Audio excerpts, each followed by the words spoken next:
Bu Endang, seorang wanita parubaya, adalah potret ketangguhan dalam balutan kesedihan yang tak pernah benar-benar pergi. Di sebuah rumah kecil yang dindingnya mulai lapuk dan atapnya sering bocor saat hujan, ia menjalani hidup yang jauh dari kata mudah. Rumah itu terletak di pinggiran kota Madiun, di sebuah gang sempit yang kerap tergenang saat musim hujan tiba. Namun di balik kesederhanaan rumah itu, tersembunyi kisah hidup seorang perempuan yang terus berjuang melawan takdir. Setiap pagi sebelum ayam jantan berkokok, Bu Endang sudah bangun. Dengan tubuh yang mulai renta dan sendi-sendi yang sering nyeri, ia menyiapkan segala keperluan untuk berjualan nasi pecel. Cobek batu yang sudah retak-retak menjadi saksi bisu betapa kerasnya tangan Bu Endang saat menumbuk bumbu. Di dapur yang hanya diterangi lampu minyak, ia menyiapkan sambal pecel dengan penuh dedikasi, mencampur kacang tanah goreng, cabai, gula merah, dan daun jeruk. Namun, seringkali di sela-sela gerakan tangannya, ia berhenti sejenak, menatap hampa ke arah tungku yang apinya berkobar. Di dalam hatinya, ia bertanya-tanya, sampai kapan aku harus hidup begini? Suaminya, Pak Surya, adalah bayangan kelam dalam hidup Bu Endang. Sejak mereka menikah 20 tahun lalu, Pak Surya tidak pernah benar-benar menjadi sandaran. Awalnya, ia adalah seorang kuli bangunan yang rajin. Namun, setelah kecelakaan yang melukai kakinya, ia berhenti bekerja dan perlahan-lahan kehilangan semangat hidup. Apa yang dimulai sebagai istirahat sementara berubah menjadi kebiasaan, bermalas-malasan. Kini, kesehariannya hanya dihabiskan dengan tidur-tiduran di bangku kayu depan rumah, sesekali merokok sambil menatap langit. Bu Endang merasa suaminya adalah beban yang tak pernah ia pilih. Setiap hari, saat ia berpeluh menjajakan nasi pecel di pasar, Pak Surya hanya duduk di rumah, kadang mengeluh tentang nasib buruknya, tapi tak pernah sekalipun membantu istrinya mencari nafkah. Bu Endang sering merasa iri melihat tetangganya yang suaminya bekerja keras untuk keluarga. Namun, ia menelan semua itu sendirian, menyimpannya dalam hati yang sudah penuh dengan luka dan kelelahan. Hari itu, seperti biasa, Bu Endang pulang dari pasar dengan hasil yang tak seberapa. Uang receh yang ia kumpulkan di dalam kaleng kecil hanya cukup untuk membeli beras dan sedikit lauk untuk makan malam. Saat ia melangkah masuk ke rumah, ia mendapati Pak Surya sedang terlelap dengan dengkuran keras. Tanpa sadar, air mata mengalir di pipinya. Ia ingin marah, ingin berteriak, tetapi ia tahu semua itu sia-sia. Suaminya terlalu tenggelam dalam dunianya sendiri untuk peduli pada kesulitan yang mereka hadapi. Sore itu, di tengah suara gerimis yang turun, Bu Endang duduk di depan rumah, menatap hujan yang mengguyur tanah. Hatinya terasa kosong, seperti malam-malam lainnya. Tiba-tiba, ia teringat mimpinya sewaktu muda.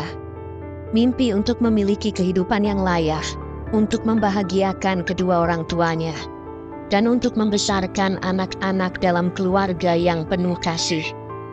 Namun, mimpi itu kini hanya menjadi serpihan kecil yang tersimpan di sudut hatinya, hampir terlupakan. Cobek dan ulekan menjadi pelarian Bu Endang. Saat marah, sedih, atau kecewa, ia menumpahkan semua perasaannya pada alat sederhana itu. Setiap tumbukan adalah ungkapan kemarahan yang tak bisa ia sampaikan dengan kata-kata. Ia berharap, dengan setiap sambal yang ia buat, ada harapan baru yang terlahir. Tetapi sejauh ini, harapan itu selalu menguap bersama asap dari tungku dapurnya. Suatu pagi yang basah oleh embun, Bu Endang melangkah gontai ke pasar seperti biasanya, dengan keranjang penuh nasi, sayuran rebus, dan sambal pecel di atas kepala. Ia menembus udara dingin yang menusuk kulit. Pasar tradisional itu mulai ramai. Para pedagang sibuk menjajakan dagangan mereka, dan pembeli berlalu lalang menawar harga. Namun seperti hari-hari sebelumnya, langkah Bu Endang terasa berat. Dalam hati, ia bertanya-tanya apakah hari ini ia akan membawa pulang keuntungan, atau hanya sekadar cukup untuk membeli beras esok hari. Di ujung pasar, ia melihat kerumunan di depan salah satu lapak. Penuh rasa ingin tahu, ia mendekat dan mendapati seorang wanita paruh baya yang sibuk melayani pembeli. Wanita itu adalah Bu Sulis, sesama pedagang nasi pecel yang dagangannya selalu laris manis. Penampilannya sederhana, namun ada sesuatu dalam caranya berbicara dan tersenyum yang memikat pelanggan. Bu Endang berdiri di kejauhan, mengamati dengan hati yang mulai diliputi rasa iri. Mengapa Bu Sulis bisa begitu sukses, sementara ia harus pulang dengan dagangan sisa hampir setiap hari? Bu Endang mendekati lapak itu dengan ragu-ragu, lalu menyapa, "Bu Sulis, laris sekali ya dagangannya." Bu Sulis menoleh dengan senyum lebar. Tangannya tetap sibuk membungkus nasi pecel. "Alhamdulillah, Bu. Namanya usaha. Kalau disyukuri pasti lancar," jawabnya ringan. "Dagangan saya nggak pernah seramai ini," keluh Bu Endang sambil menunduk. Ada rasa malu yang menyelinap, tapi ia tak bisa menahan diri untuk berbagi keluh kesah. Bu Sulis tertawa kecil, lalu mendekat, menepuk bahu Bu Endang dengan akrab. "Bu Endang, kalau mau jualan laris, kadang kita perlu usaha lebih. Tapi nggak cuman usaha lahir, usaha batin juga penting." "Usaha batin? Maksudnya gimana, Bu?" tanya Bu Endang bingung. Dengan suara pelan hampir seperti berbisik, Bu Sulis berkata, "Kalau jualan nggak pakai pesugihan, yang nggak bakal kaya, Bu." Kata-kata itu menghantam Bu Endang seperti petir di siang bolong. Ia terpaku, tak percaya dengan apa yang baru saja didengarnya. "Pesugihan," gumamnya pelan, hampir tak terdengar. Bu Sulis tertawa lagi. Kali ini terdengar seperti ejekan. "Ah, Bu Endang, jangan terlalu serius. Saya cuma bercanda kok," katanya. Tapi ada sesuatu di matanya yang membuat Bu Endang ragu. Namun candaan itu meninggalkan jejak di hati Bu Endang. Sepanjang hari saat ia duduk di lapaknya yang sepi pembeli, kata-kata Bu Sulis terus terngiang-ngiang. Pesugihan? Ia tidak pernah memikirkan hal seperti itu sebelumnya. Bu Endang adalah wanita yang taat beribadah. Ia percaya bahwa rezeki adalah pemberian Tuhan, bukan sesuatu yang harus dicari dengan cara-cara yang menyimpang. Tapi, bukankah hidupnya sudah cukup menderita? Bukankah Tuhan seolah-olah sudah melupakan doanya selama ini? Saat ia mengemasi dagangannya yang masih banyak tersisa, pikirannya terus dihantui oleh pertanyaan-pertanyaan itu. Di satu sisi, ia merasa marah pada dirinya sendiri karena membiarkan candaan Bu Sulis mempengaruhinya. Di sisi lain, ia tak bisa menghilangkan rasa penasaran yang mulai tumbuh. Apa benar Bu Sulis menggunakan pesugihan? Apa itu alasan di balik kesuksesannya? Malam itu, di rumah kecilnya, Bu Endang tak bisa tidur. Di sampingnya, Pak Surya mendengkur seperti biasa, tidak peduli pada kekhawatiran istrinya. Bu Endang menatap langit-langit yang penuh dengan retakan, mendengarkan suara tikus yang berlari di atas atap. Kata-kata Bu Sulis terus terngiang di telinganya. Pagi itu sinar matahari terasa lebih menyengat di pasar. Suasana ramai dan bising. Namun kepala Bu Endang terasa penuh dengan pikiran yang berputar-putar. Setelah beberapa hari menghindari Bu Sulis, ia akhirnya memberanikan diri mendekati wanita itu lagi. Meski dengan hati yang diliputi keraguan. Di lapaknya yang tetap ramai pembeli, Bu Sulis menyambut Bu Endang dengan senyum lebar, seperti biasa. "Loh, Bu Endang, akhirnya mau juga mampir. Ada apa? Dagangan masih seret?" tanyanya dengan nada santai, seperti seorang teman lama yang sedang berbasa-basi. Bu Endang menggigit bibirnya, menahan perasaan malu dan bingung. "Iya, Bu, masih sama. Saya cuma ingin tahu lebih banyak soal yang waktu itu," katanya ragu-ragu. Suaranya nyaris tenggelam oleh suara hiruk-pikuk pasar. Bu Sulis tertawa kecil, lalu melirik ke kanan dan kiri untuk memastikan tidak ada yang mendengar. "Soal itu? Wah, saya pikir cuma bercanda loh," katanya sambil mengaduk-aduk nasi pecel untuk pembeli.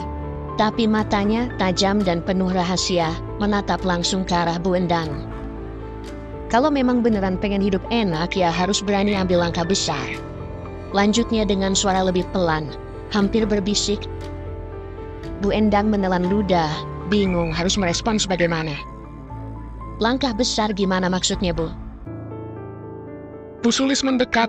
Aroma sambal pecel dan minyak goreng bercampur dengan suara lirihnya. "Tumbalin aja suamimu," katanya dengan santai, seolah-olah memberikan saran sederhana tentang cara memasak. Dia kan cuma beban buat kamu, Bu. Hidupmu bakal lebih ringan, percaya deh. Kalau kamu mau, saya bisa kenalin ke orang yang bisa bantu. Bu Endang tertegun.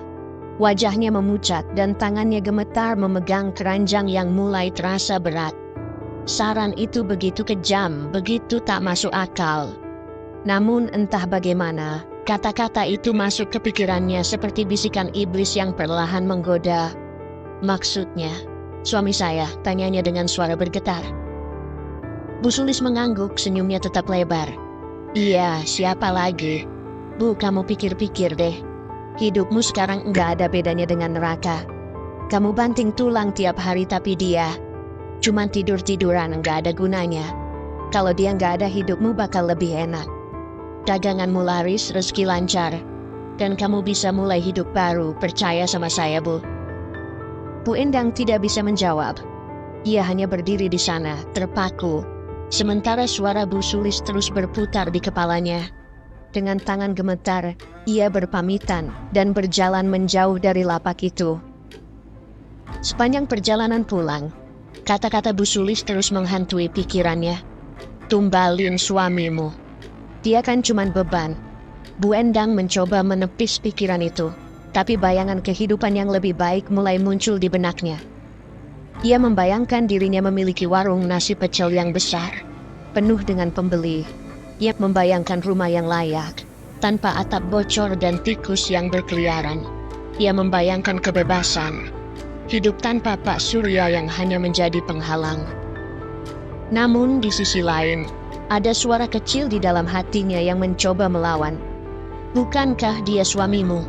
Bagaimanapun, dia adalah pasanganmu. Apa kamu tega?"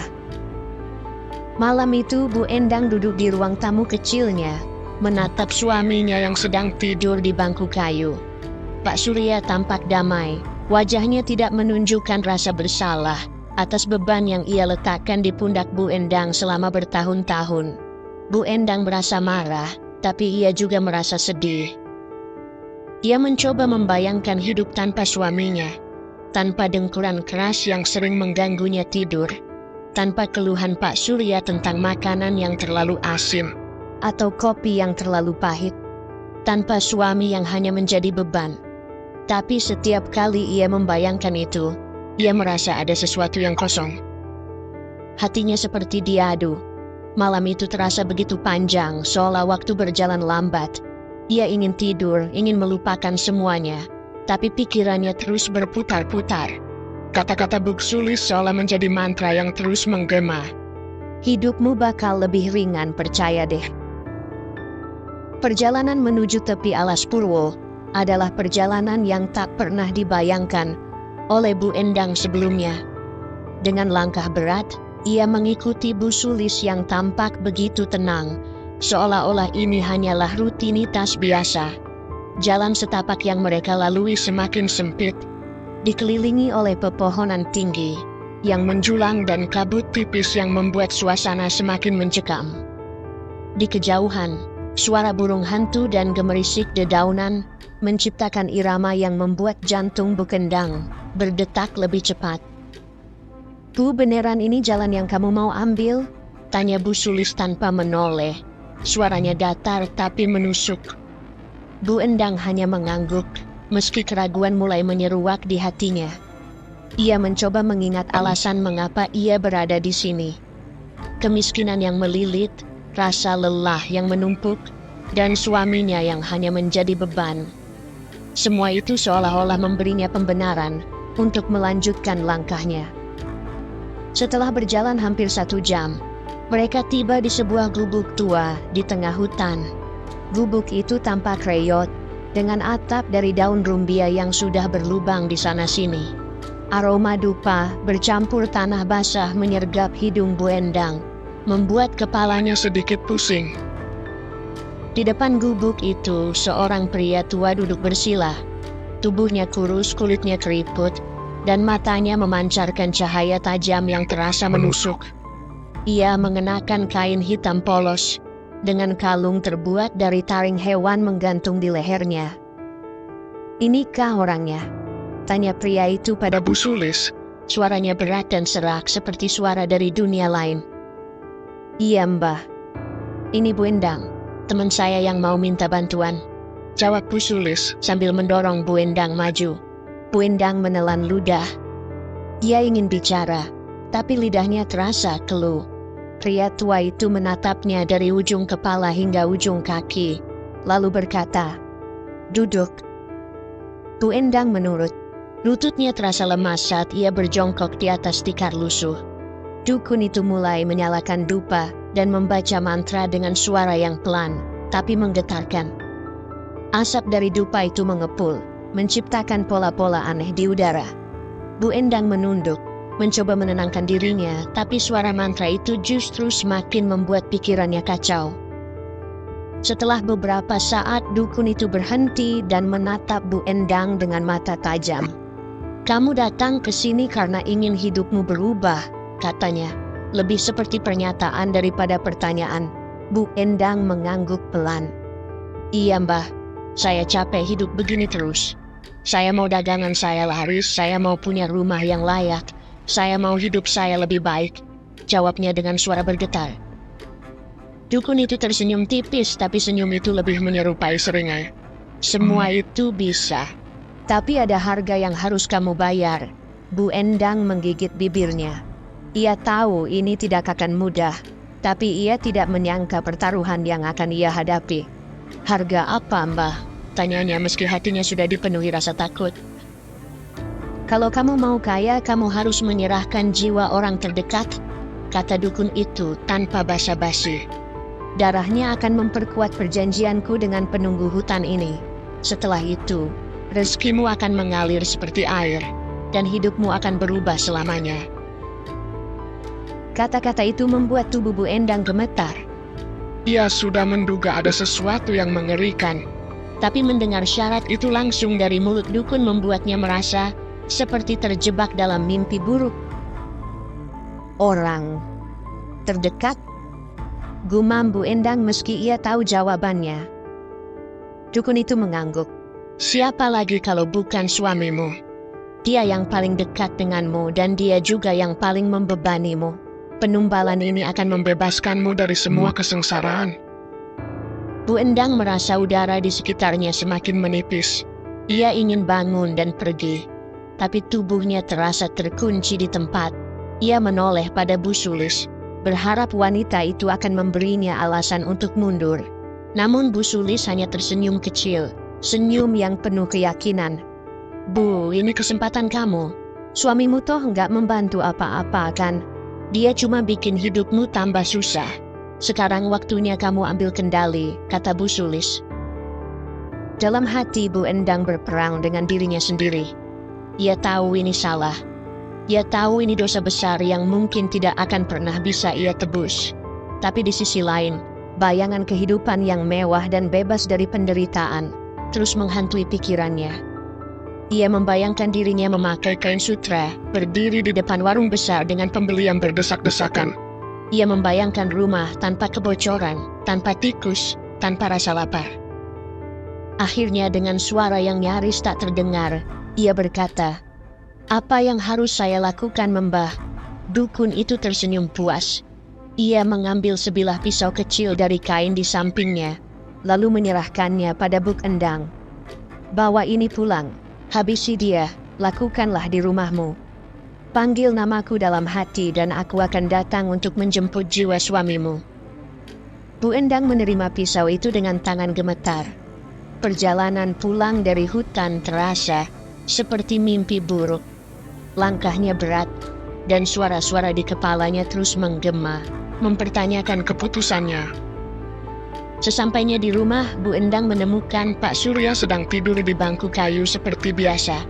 Wajahnya yang lelah dan kumal terlihat begitu tenang, tidak menyadari rencana kelam yang sudah terlintas di pikiran istrinya.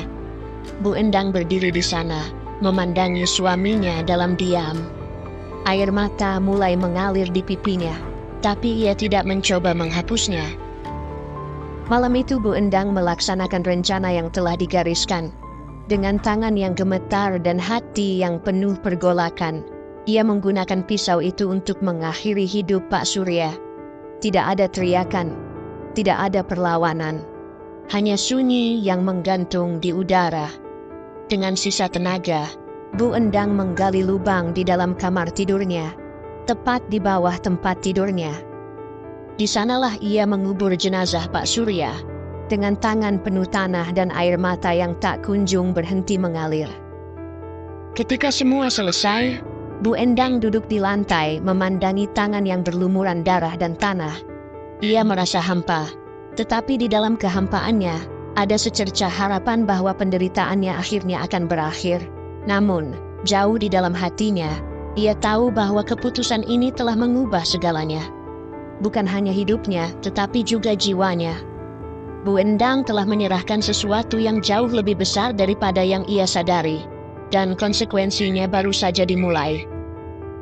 Pagi itu, sinar matahari menembus jendela warung Bu Endang, yang baru saja direnovasi. Warung yang dulu hanya berupa lapak sederhana kini, telah berubah menjadi bangunan permanen, dengan meja-meja kayu yang dipoles mengkilap. Hiasan lampu gantung bergaya vintage menggantung di langit-langit, menambah kesan elegan. Di depan pintu, antrean pembeli meluber hingga ke jalanan pasar. "Nasi pecel, 1 porsi lagi," teriak seorang pembeli dari ujung meja, Bu Endang, yang kini tampil jauh lebih rapi dan bersih, melayani dengan senyum lebar. Ia mengenakan kain batik mahal dan kebaya yang dipasangi bros emas di dadanya. Tidak ada lagi wajah lelah atau mata sembab seperti dulu. Bu Endang kini adalah wanita yang penuh percaya diri, seorang pedagang sukses yang menjadi buah bibir di pasar. "Alhamdulillah rezeki ini terus mengalir," gumamnya pelan sambil menghitung tumpukan uang di kotak kayu kecil di dekat meja kasir. Namun dalam hatinya ia tahu bahwa ini bukanlah semata-mata hasil kerja keras. Ada sesuatu di balik kesuksesan ini, sesuatu yang gelap, sesuatu yang tidak bisa ia bicarakan kepada siapapun. Keberhasilan Bu Endang mulai mengubahnya. Uang yang mengalir deras memberinya kebebasan untuk melakukan apa saja yang dulu hanya menjadi mimpi. Ia membeli perhiasan emas, kain sutra, dan bahkan perabotan mewah untuk rumahnya, yang kini terlihat lebih megah dibandingkan rumah-rumah di sekitarnya. Tetangga-tetangganya mulai membicarakannya. Bu Endang itu sekarang kaya raya. Padahal dulu dagangannya nggak pernah laku, kata seorang ibu-ibu di pasar. "Iya, katanya sih, ada yang aneh. Tapi siapa peduli? Yang penting dia nggak lupa bantu orang," sahut yang lain sambil memandangi gelang emas besar yang melingkar di tangan Bu Endang. Namun kesuksesan itu juga membawa perubahan yang lebih dalam pada dirinya. Bu Endang, yang dulu dikenal sebagai wanita yang rendah hati, kini menjadi sosok yang lebih angkuh. Ia mulai menjaga jarak dari para pedagang kecil lainnya, termasuk Bu Sulis yang dulu menjadi pintu awalnya menuju jalan ini. "Bu, kapan-kapan mampir ke rumah saya ya," ajak Bu Sulis suatu hari. Bu Endang hanya tersenyum tipis. "Maaf Sulis, saya sibuk sekali sekarang. Lain kali saja," katanya dengan nada dingin sebelum pergi meninggalkan sahabat lamanya itu. Bu Sulis hanya bergumam dalam hati, "Endang, kau terlalu serakah, suatu hari nanti kau akan mati karena pesugihan ini." Tidak hanya sikapnya yang berubah, gaya hidup Bu Endang pun semakin mewah. Ia sering terlihat di pasar membawa tas kulit bermerek dan mengenakan selendang sutra mahal. Beberapa kali, ia bahkan terlihat bersama laki-laki muda yang tampak gagah dan tampan, jauh lebih muda dari usianya. Salah satu dari mereka adalah Jaka, seorang pemuda yang bekerja sebagai tukang parkir di pasar. Wajahnya tampan dan tubuhnya tegap, ciri khas pemuda desa yang penuh semangat. Bu Endang yang terpesona oleh senyum Jaka, mulai mendekatinya dengan berbagai cara. "Jaka, sini ambil ini," kata Bu Endang sambil menyelipkan selembar uang 100 ribuan ke tangan pemuda itu. Jaka yang awalnya ragu akhirnya menerima pemberian itu. Terima kasih, Bu. Tapi untuk apa ini? Anggap saja bonus karena sudah menjaga warung saya, jawab Bu Endang dengan senyum menggoda. Hari demi hari, hubungan antara Bu Endang dan Jaka semakin dekat. Bu Endang mulai memanjakan Jaka dengan pakaian baru, jam tangan mahal, bahkan sepeda motor. Jaka juga selalu memuaskan hasrat seksual Bu Endang, yang kembali seperti muda. Aku sudah terlalu lama menderita. Sekarang giliran aku menikmati hidup, katanya pada dirinya sendiri. Namun di tengah semua kemewahan dan kebahagiaan palsu itu, ada sesuatu yang mulai mengganggu Bu Endang. Ia sering terbangun di tengah malam, dengan keringat dingin mengalir di wajahnya. Dalam mimpinya, ia melihat bayangan Pak Surya berdiri di pojok kamar, menatapnya dengan tatapan penuh dendam. "Endang, kau tega sekali." Suara itu terdengar sayup-sayup, membuat Bu Endang terbangun dengan napas tersengal. Dia mencoba mengabaikan mimpi-mimpi itu, meyakinkan dirinya bahwa semua hanya permainan pikiran. Namun semakin hari, mimpi itu semakin sering datang, membuatnya merasa gelisah. Meski siang hari ia masih berfoya-foya. Mungkin aku hanya terlalu capek, gumamnya sambil memandang wajah Jaka yang tertidur di sampingnya. Bu Endang kini merasa berada di puncak dunia. Warungnya tidak pernah sepi pembeli, uangnya melimpah, dan hidupnya dipenuhi kenikmatan yang dulu hanya ada dalam mimpi. Namun, dalam diam, ia mulai bermain dengan api yang lebih besar. Tidak puas hanya menjadi kaya, ia menginginkan lebih. Ia ingin menjadi satu-satunya pedagang nasi pecel yang berjaya di pasar, sekaligus menghancurkan siapa saja yang berani menghalangi jalannya, termasuk Bu Sulis, yang kini ia anggap sebagai ancaman. Untuk mencapai ambisinya, Bu Endang kembali menemui dukun lain yaitu Ki Wira, sang dukun pesugihan di tepi alas Purwo. Kali ini, ia tidak datang dengan ragu-ragu seperti sebelumnya. Langkahnya mantap, dan matanya menyala penuh keinginan. "Aku ingin lebih dari ini, Ki," katanya tegas saat duduk di hadapan Ki Wira. "Aku tidak hanya ingin kaya. Aku ingin menguasai pasar.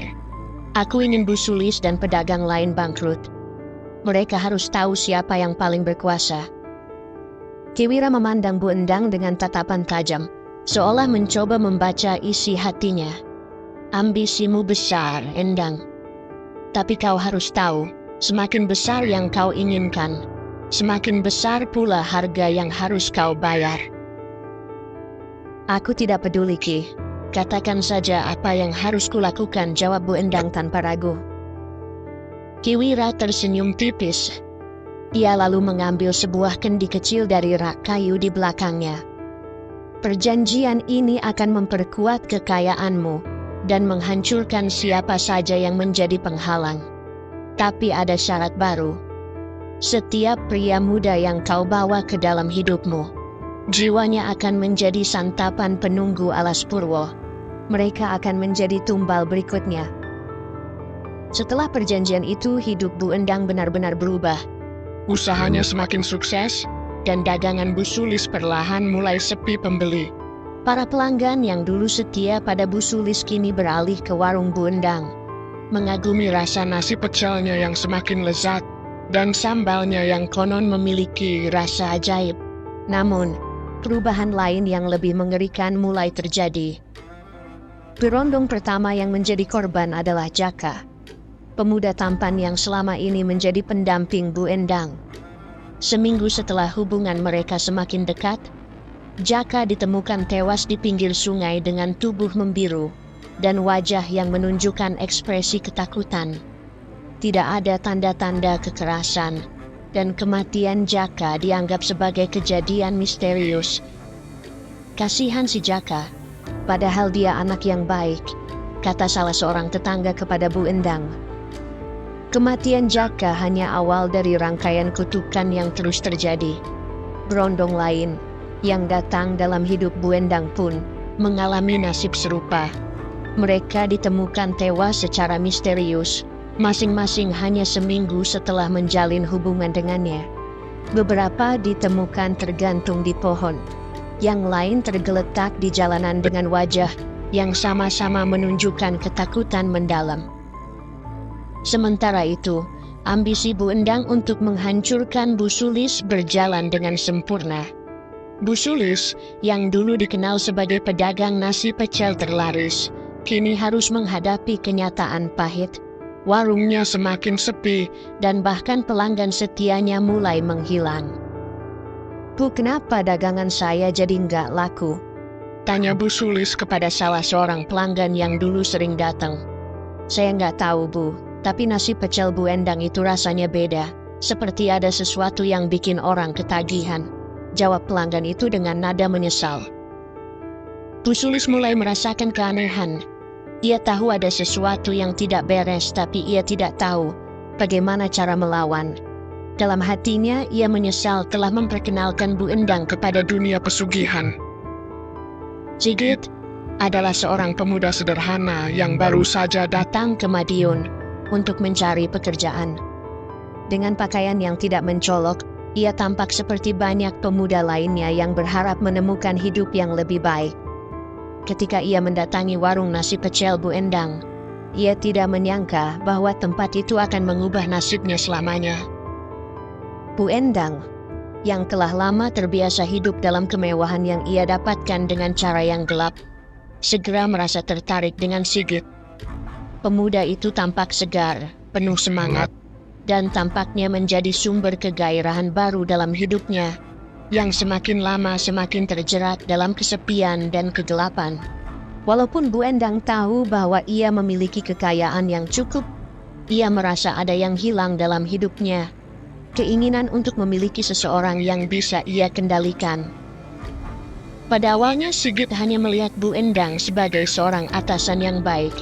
Namun tak lama kemudian, Bu Endang mulai memperlakukan Sigit lebih istimewa.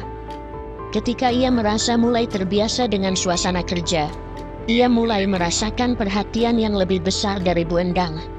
Perhatian yang jauh melebihi sekadar hubungan profesional. Hubungan mereka semakin dekat seiring berjalannya waktu dengan Bu Endang. Sigit selalu mampu memuaskan hasrat seksual Bu Endang. Bahkan tak jarang Bu Endang kewalahan menghadapi Sigit. Sigit yang pada awalnya bingung dan canggung, mulai menjadi liar, dan perlahan-lahan ia pun terperangkap dalam pesona Bu Endang. Tidak tahu bahwa dirinya telah jatuh ke dalam perangkap yang lebih besar, sebuah dunia yang sudah terjerat dalam kutukan gelap. Namun hubungan mereka tidak luput dari perhatian warga sekitar. Beberapa orang mulai memperhatikan keanehan yang terjadi di rumah Bu Endang. Sigit yang sering terlihat datang terlalu malam, dan saat ia pergi, wajahnya tampak lelah, seolah ada yang tidak beres. Sepertinya ada yang aneh dengan hubungan mereka, bisik beberapa tetangga di pasar. Tidak ada yang tahu apa yang sebenarnya terjadi di dalam rumah itu. Curiga dengan perubahan ini, beberapa warga memutuskan untuk menyelidiki lebih dalam. Pada suatu malam yang gelap, seorang warga yang merasa penasaran memutuskan untuk mengintip dari jendela rumah Bu Endang. Dengan hati-hati, ia menatap melalui celah kecil, dan apa yang dilihatnya membuat darahnya berdesir. Ia melihat Bu Endang dan Sigit di dalam rumah, terperangkap dalam keintiman yang tampaknya tidak sehat. Tanpa berpikir panjang, warga itu berlari menuju rumah-rumah lainnya untuk memberitahu yang lain. "Cepat, kita harus memeriksa rumah Bu Endang," serunya. Beberapa warga yang sudah lama curiga segera bergegas ke rumah Bu Endang, membawa obor dan alat untuk mendobrak pintu. Mereka datang dengan niat untuk mengungkap apa yang sebenarnya terjadi di dalam rumah itu. Sementara itu, di dalam Bu Endang dan Sigit masih tenggelam dalam dunia mereka sendiri. Mereka tidak mendengar suara langkah kaki yang mendekat, tidak menyadari bahwa mereka sedang diperhatikan. Tubuh Bu Endang dan Sigit bersatu dalam cara yang sangat intens, dan dunia luar terasa begitu jauh. Tiba-tiba terdengar suara pintu yang terbuka paksa. Warga mulai mendobrak pintu rumah Bu Endang, dengan penuh kemarahan. Mereka masuk dengan langkah cepat, siap menghadapi apa yang mereka anggap sebagai perbuatan tercela. Namun, ketika mereka melihat ke dalam kamar, mereka terhenti. Sigit menangis dengan wajah pucat di atas tubuh Bu Endang. Bu Endang sudah tidak bergerak, tubuhnya kaku dan membiru, serta matanya melotot dengan mulut menganga. Keduanya terjebak dalam posisi gancet seolah ada kekuatan yang lebih besar dari sekadar nafsu yang mengikat mereka. Tubuh mereka tidak bisa terlepas, seperti terikat oleh kekuatan tak terlihat, membeku dalam waktu yang tak terhitung. Warga yang melihat pemandangan itu hanya bisa terdiam. Tak ada yang bisa menjelaskan apa yang terjadi. Mereka hanya bisa saling berbisik dengan ketakutan, melihat tubuh Bu Endang dan Sigit yang kini membiru, terikat dalam posisi yang tak wajar, tak bisa bergerak, seolah keduanya terjebak dalam kutukan yang tidak bisa dihindari. Apa ini? Salah seorang warga berbisik dengan suara gemetar. Ini pasti kutukan. Kutukan dari kesepakatan gelapnya. Keesokan paginya, warga masih berdiri di sekitar rumah Bu Endang, menyaksikan dengan penuh rasa penasaran dan ketakutan. Tubuh Bu Endang dan Sigit yang membiru masih terbaring di tempat yang sama, tanpa ada yang berani menyentuhnya. Suasana pagi yang biasanya tenang di lingkungan itu kini berubah menjadi mencekam. Bisik-bisik penuh kekhawatiran terdengar di antara kerumunan warga. Seorang dokter dipanggil untuk memeriksa keadaan mereka. Ketika dokter datang, ia melangkah masuk dengan hati-hati, mencoba mengendalikan rasa gugup yang tampak dari gerak-geriknya. Setelah memeriksa tubuh Bu Endang dan Sigit dengan seksama, ia akhirnya mengumumkan hasilnya kepada warga. Bu Endang dan Sigit telah meninggal dunia, kata dokter itu dengan suara berat. Keduanya kemungkinan besar meninggal akibat serangan jantung mendadak. Pernyataan dokter itu tidak sepenuhnya menjawab rasa penasaran warga. Mereka tidak puas dengan penjelasan medis yang sederhana.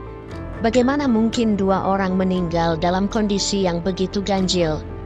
Warga mulai berspekulasi bahwa kematian mereka adalah akibat kutukan dari perjanjian gelap Bu Endang. Sementara itu, di pasar, warung Bu Sulis semakin ramai. Pelanggan yang dulu berpindah ke warung Bu Endang kini kembali ke tempat Bu Sulis.